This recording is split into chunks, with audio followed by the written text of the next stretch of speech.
Hello, this is gonna be a little more vloggy kind of vlog. Is this the start of the vlog? This is gonna be the start of the vlog. This was not gonna be the start of the vlog. It was gonna be the part of the reading portion of this book, but this will be the beginning. Hello, welcome. I am not usually a super vloggy person when I'm blogging.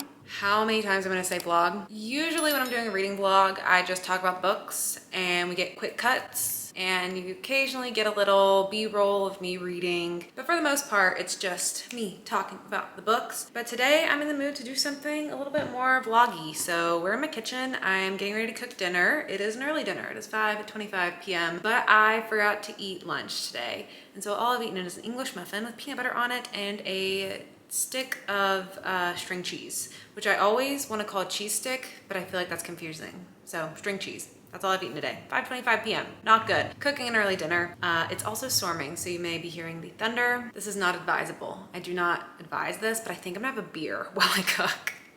I just haven't eaten anything, so that's why it's not advisable. And it's not advisable if you're under 21, but I'm not, and I want one. So that's what I'm gonna do. And while I'm doing all of that, I'm gonna tell you about Maeve Fly, because this is the first book that I am reading for this vlog. This was completely unplanned. So I kind of have an idea of what I think the vlog is going to be. I think it's gonna be me reading early releases of thriller and horror books. It was going to just be a thriller arc vlog, but I started reading this and I loved it. I am only a couple chapters in, but I was like, this book deserves to be in a vlog. And so it's a horror book, so it's gonna be like horror, thriller arcs. I've got a couple more planned. You saw them in the thumbnail, you see the title, you know what it is. I'm also rambling, so I'm gonna go grab a beer and get my dinner stuff ready, and then I'll tell you about this book. And while I'm doing that, I'm going to throw you into the title card.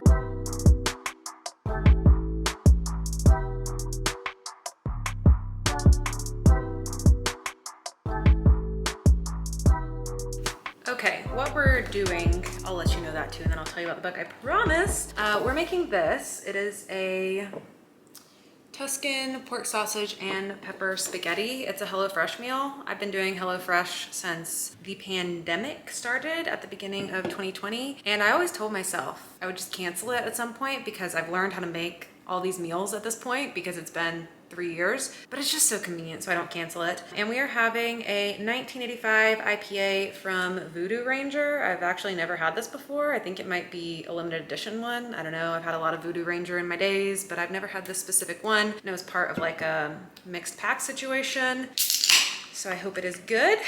Give you some ASMR maybe. Also, I love my pint glasses. I have this whole set my mom gave me that has like quotes from literature about women. And they're so fun. This one says, "Here's to strong women. May we know them, may we be them, may we raise them." Which I actually have no idea where this is from, but I have another one that has a quote from Mary Shelley from Frankenstein, and it's just a fun little set. Okay, now while I get the food ready, I'm going to tell you about Maeve Fly. So this is a book from Tor. And they were so kind to send me an early copy of it and a physical copy, which I love getting those. And the synopsis is kind of vague. I talked about it in one of the most anticipated books videos that I did. I think the spring one that I did.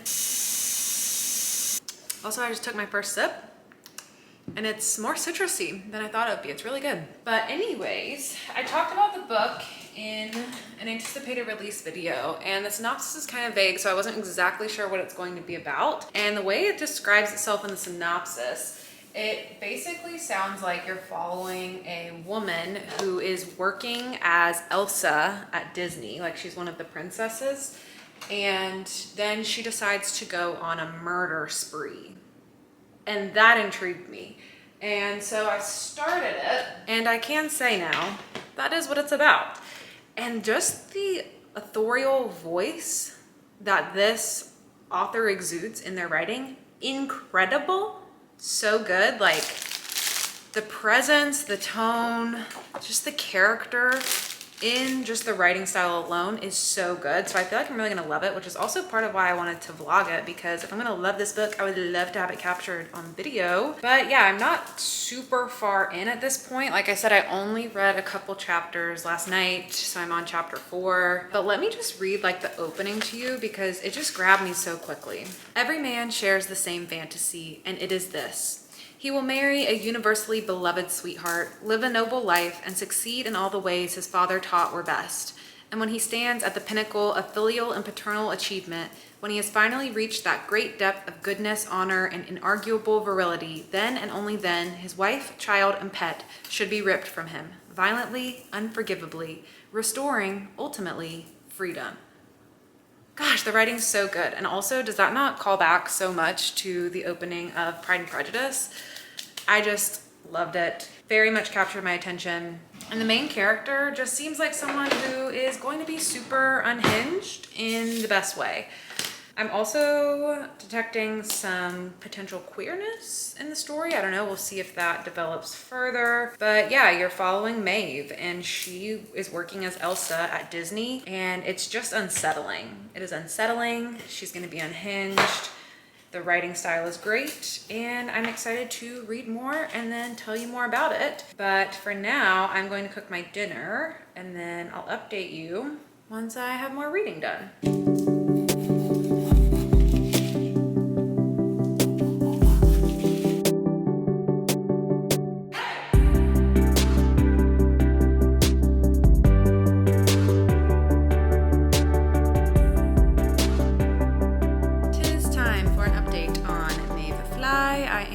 Approaching the midway point. I'm at page 117, chapter 20. Also, yes, I'm trying a more intense kind of eye look today with some orange.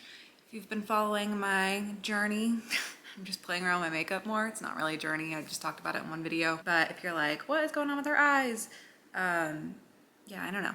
I'm just trying different things because quarter life crisis is real.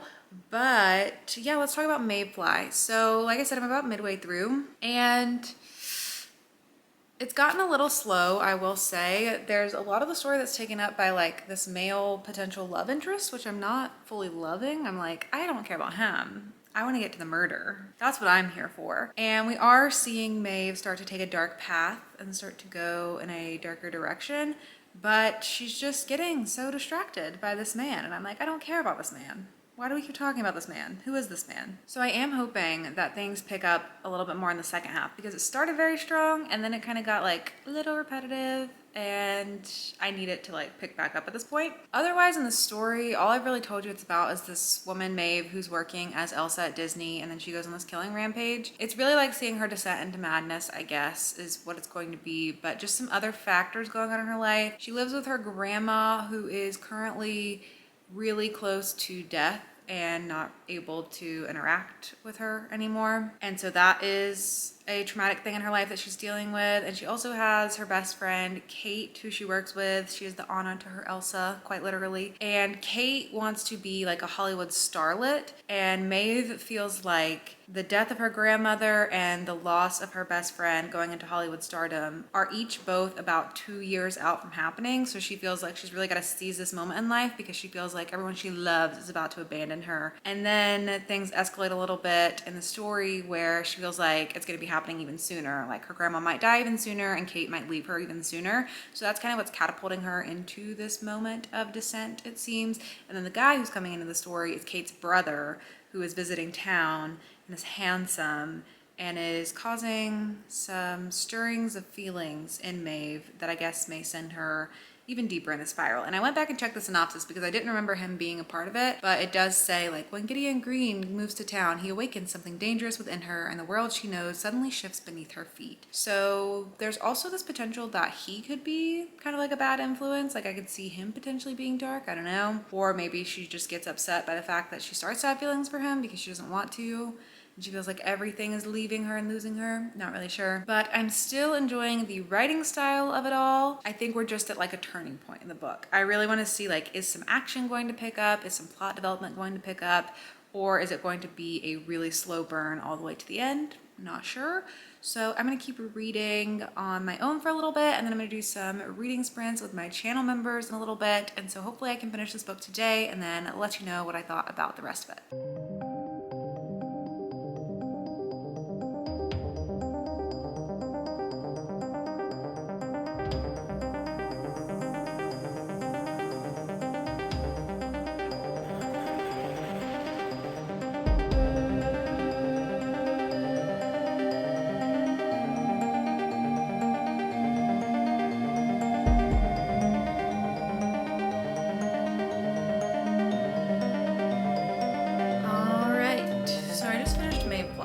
If anything seems strange about me, it's because I'm still on reading sprints with my channel members, and we had one more sprint to go, so I picked up Sweat and Soap Volume 1 just to finish a manga, to have something going quickly. I kind of picked this up initially as a joke. The first time I ever heard of it was from someone in a chat when I was doing a live reading sprint session with my friend Sab, and we were just cracking up at the idea of this. Like, it's about this woman who smells bad and this guy who creates soap, and so he loves her because she smells so bad, but like he likes her smell. He designs soaps around it. It sounded freaking hilarious, and so I picked it up from that. But then I've been seeing people kind of love it, and I'm like, you guys love this? Interesting. And so I finally read it, and it was the absolute freaking weirdest thing I've ever read in my life. I feel really weird right now. I will not be rating that or reading any more of those. So strange. But yeah, Maeve Fly. Let's talk about this. Also a weird book, but in a completely different type of way. What to say about this? There's so much to say about it. I'll start with saying this book reminds me of a couple extreme books I've read before, like Exquisite Corpse by Poppy Z. Bright and Any Man by Amber Tamblyn. And I just haven't seen many people talk about this book yet since it is an early copy, so I wasn't sure where to put it on the spectrum of like, is it a horror book? Is it gonna have some body horror? Is it gonna be extreme horror? Is it gonna be kind of disturbing? This I would call extreme horror. This was extreme. And extreme horror is not something that I seek out a ton. It is something I'm interested in and that I will read. A lot of things tend to feel gratuitous to me, and I just tend to stray away from it. Like, I just don't actively seek it out a ton. No judgment to anyone who does. It's just not something that I personally seek out a lot. And so this was a lot for me. This was a lot. This was quite disturbing. I was struggling through some scenes. I was shocked at the brutality in this. And so when it comes to a rating for that, I struggle with extreme horror because it does feel gratuitous. And talking about this book is a little bit complicated because it's not a book that's really trying to have a big point outside of the point that it doesn't have a point. I know that's confusing, but essentially what this book is doing is just placing you in the perspective of an extremely violent woman falling into this descent of madness just because. And it's doing that because so often you get the male character of that, and you don't see that be a woman character unless it's a woman who's been wronged by a man, which has spurred her on this journey. And so what this author is creating in this story is doing what has been able to be done for so many men in literature and films and all of these years in the horror canon. You get so many evil men who are just evil for the sake of being evil, and this author places a woman in that position. And so I see what it's doing, and so it wouldn't be fair to say like, this felt gratuitous and it was kind of pointless and so I didn't like it, because that's what it was doing. Like, that was the point of what it was doing. This book had a big impact on me. It was very impactful while reading it. It evoked emotion out of me, but I personally tend to lean towards things that are more psychological, that do have explanations behind them, that do make you think about things in a certain way. And not to say this doesn't open any conversations, it certainly does, but kind of like by the end of it, it's like, and that was what you read. And so that just isn't like 5-star material to me necessarily in my mind. So that's why like the rating thing is kind of weird. I feel like it's gonna be like a 4-star for me, and the only way to explain why it's not a 5 is just because of my own personal taste. Super interested to hear more people's take on this once more people start to pick it up. But I do just want to give you very big warnings that there is a lot of graphic violence in this. There is a lot of body horror. There is a lot of sexual violence. It is a very graphic book. And so if that is something you don't want to read, that is totally understandable. understandable. And I think that is important to know before picking up a book like this. So that was my experience with it. This is always how I feel after reading extreme books. I'm just like, I don't know what to say. I feel weird. That book did a lot. And yeah, this is why I don't read a lot of extreme horror. It's just not my thing. And I just don't have a lot of sophisticated things to say about it. But that was Maeve Fly. The other books I have planned are both going to be thrillers. So they're going to be a little more in my lane and I will have a little more to say them. And I think next I'm going to pick up The Spare Room by Andrea Bartz.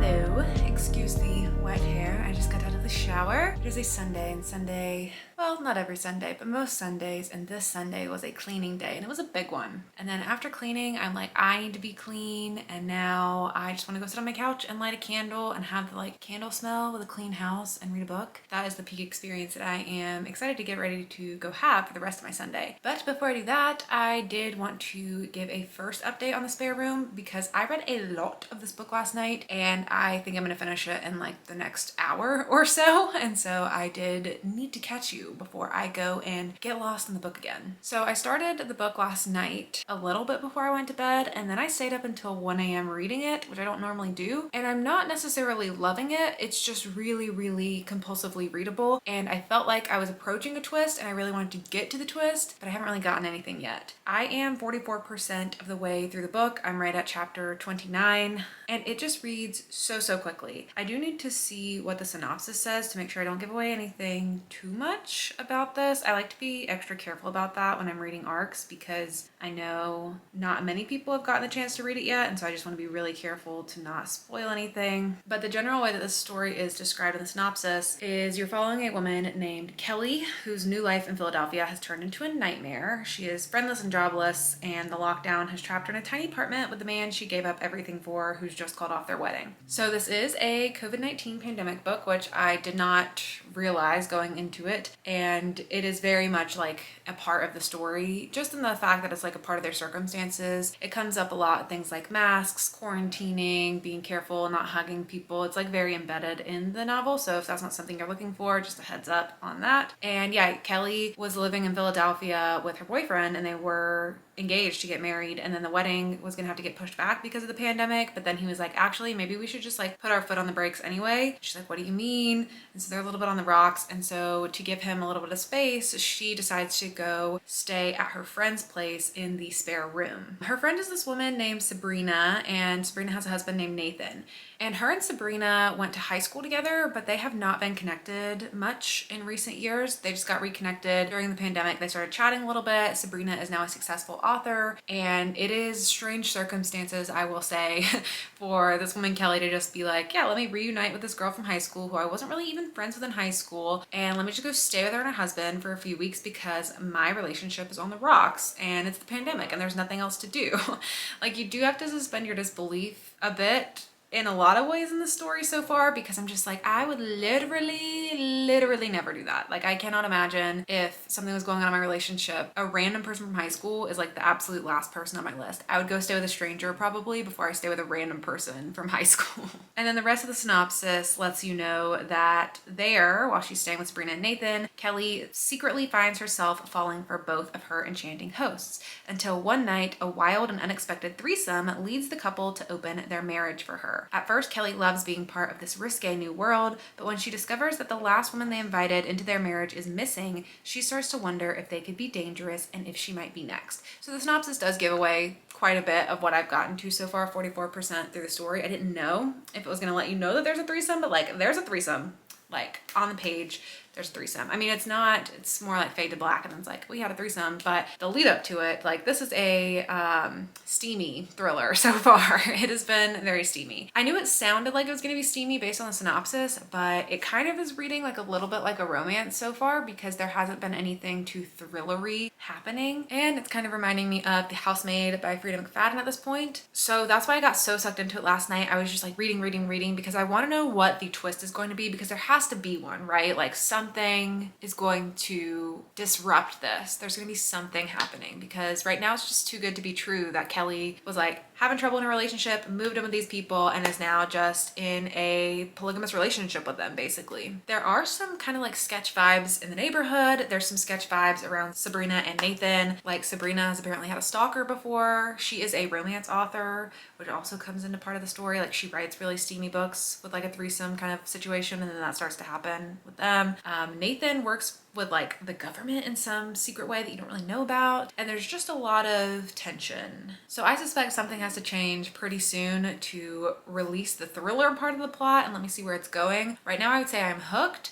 I would say the writing style is not my favorite. It is very readable, but it's kind of like popcorn thrillery right now, which is fine. I like that too, but just like engaging. This is my first encounter with Andrea Bart, so I really didn't know what it was going to be like. The only thing I have to compare against is Julia Bart's, her sister, her writing in The Writing Retreat, which was also kind of like a risque book. But yeah, so far things are going fine. I am intrigued to see where it goes, and I hope it takes a risk. I hope it goes really bold and really big, because so far it is definitely not a mainstream thriller by any means, just with the setup of this polygamous relationship that we've got going on. And yeah, I'm excited to see where it goes. So I'm gonna go get to lighting my candle in my clean house, sitting on my couch, and finishing the rest of this book.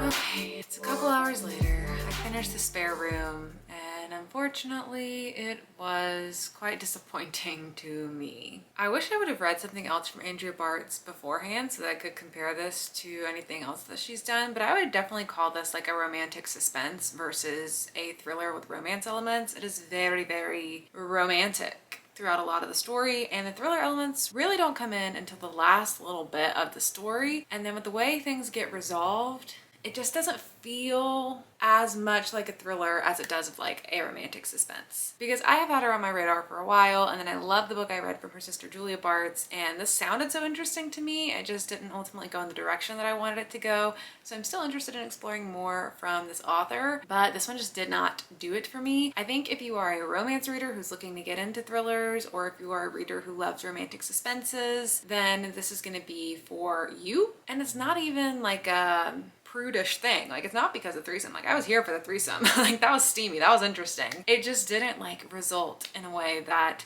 was super intriguing to me. I think it could have been a lot more thrilling, and it just wasn't as thrilling as I was anticipating it to be. It also just felt a little bit repetitive to me. Like, we kind of kept going through the same scenario over and over again of like this woman being like, I don't know if I can trust them, but I like having sex with them. I don't know if I can trust them, but I like having sex with them. I don't know if I can trust them, but I like having sex with them. And so it did feel really like drawn out and repetitive. And I'm like, we could have just like added some different things. And I really did not like the explanation that happens, like the final grand reveal of everything of what went on. I didn't like that. It just was not very satisfying to me. Yeah, unfortunately this was a little bit of a dud for me, but like I said, still interested in Andrea Bart's, and I think if you're someone who really likes romantic suspense, you're gonna have fun with this one. So next up, I'm gonna be reading my last book of the vlog, The Other Mistress.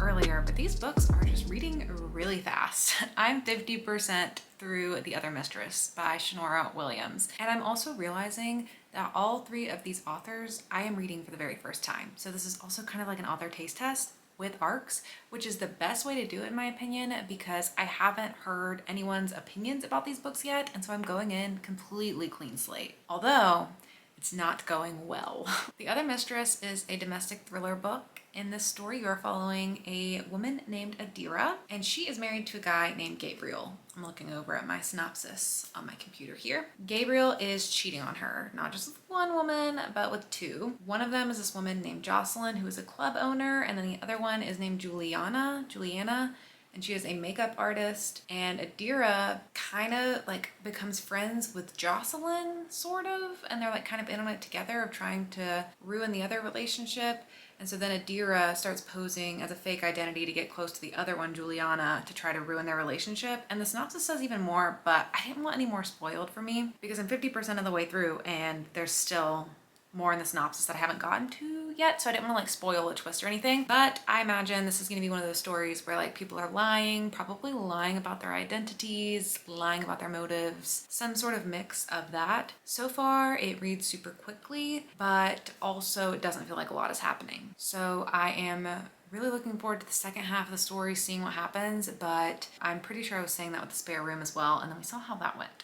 So I am unfortunately not feeling super hopeful about enjoying this one too much. It's fine, it's just not standing out to me in any particular way. I hope it gets really twisty. I hope it gets surprising. I think that'll really help pick it up, but we will see. But right now I am getting ready to eat a donut and I am doing reading sprints on Lexi's channel, from the channel Books with Lexi. Bree from Lock Booktition is also on the sprints. We are the 3 ghosts of the read-a-thon that Lexi is hosting this month. So we are doing some ghost team sprints. And I think I might be able to finish the book on the sprints because I don't have, I mean, I have 50% left, but it goes by really fast. I think I'm gonna finish it in another like hour, maybe a little more than an hour. Not the most exciting update. This has not been the most exciting video, which is unfortunate because I love reading new releases and finding new ones that stand out that I think are gonna be really interesting, that I think people should keep an eye out for. And this is unfortunately just not going that way. But we're not gonna give up hope yet. The Other Mistress could turn itself around. It could be surprising. It could be fun. It could be good.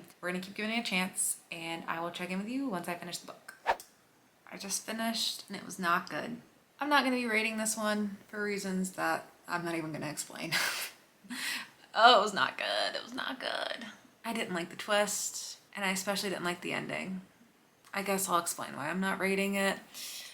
I don't know. It's hard to explain because I don't want to spoil the twist for you, and even if I just say the nature of the twist, that can be kind of spoilery, and I'm especially sensitive to it because the book's not even out yet. But if you get around reading it and you're like, I wonder what Ashley didn't like, it'll be very clear by the ending that I didn't like the direction that it went and the way that it was handled and the very last line of the book and where that leaves off the story. I just didn't like it. What a bummer. I do know this author has a couple other books. Some of them I've heard good things about. So I would be open to reading more from this author for sure. This one just wasn't for me. And I think it was hard for me to read 2 very domestic thriller books back to back because something that was driving me up the wall reading this book is the main character is being cheated on by her husband. And for so much of the book, it's kind of like a woe is me attitude about it. Like she is kind of doing things about it, so she's not completely passive, but she's just like, oh, why doesn't he want to be with me? And I'm like, listen, my husband's cheating on me with 2 different women. It's done. It's over. We're not doing the woe is me stuff. Like I'm not running around town trying to befriend them to break up their relationships. Like that's just not it for me. So it was hard for me to relate to her and to feel empathy or sympathy for her. And I just did not have a good time. So what I'll do is I will wrap up the vlog by going back over all the books I read and talk about who I think they'd be good for. So first I read Maeve Fly, and I would say that was my most successful book out of the vlog in terms of my personal enjoyment level related to the book. But even that one wasn't totally my jam, but I do think this is a good book for people who like extreme horror. I think you're gonna have fun with it. I think you're gonna like the character's voice and the tone. Just again, big warning for everyone, it's extremely graphic and there's a lot of sexual violence. And if those are not your things, this one's not gonna be for you. Next up, The Spare Room by Andrea Bartz. I think this is gonna be a fun one if you are sitting by the pool or like at the beach and you just want something messy. It doesn't have to be the most intricate thing you've ever read. It doesn't have to be the most well-written, like literary defining book you've ever read. It's just messy. You're just reading characters who are making a mess together. I also think it's gonna be good if you do gravitate more towards romance and romantic suspense because it is a very like romancy type thriller book. I think it's gonna be good if you like Geneva Rose, I think that would be a good comparison point for that book. I also saw Geneva Rose was compared to, or was a comp author for The Other Mistress by Shanora Williams. So maybe you'll also like this if you like Geneva Rose. I could see that because it's a little more, you know, just like romantic, not romantic, but like relationship based of a woman whose husband is cheating on her and she's trying to get to the bottom of what's going on. And I'm trying to think of who else might like The Other Mistress, but honestly, it's just not one I can strongly recommend. So I don't personally have any good recommendation points for it. I genuinely probably just wouldn't really recommend it. But of course, every book has its audience. So I hope I didn't bum you out about any of these books. I hope if you're interested in them, that you're still interested in them. It's just my opinion. Everyone has a different experience with these books, and I just had a rough go of things with these books. But my next reading vlog I'm planning on doing is a reading vlog dedicated to reading super highly rated thriller books, like the highest rated thriller books, mystery/thriller books on my TBR. And so I'm hoping that one will go more successful, because if they're so highly rated by so many people, then hopefully they will be highly rated by me. Let me know down in the comments below if you have read any of these books and what you thought about them. And let me know if you have decided that you are going to pick them up and give them a try after all. But that is it for me. Thank you so much for watching, and I'll see you all in my next video. Bye!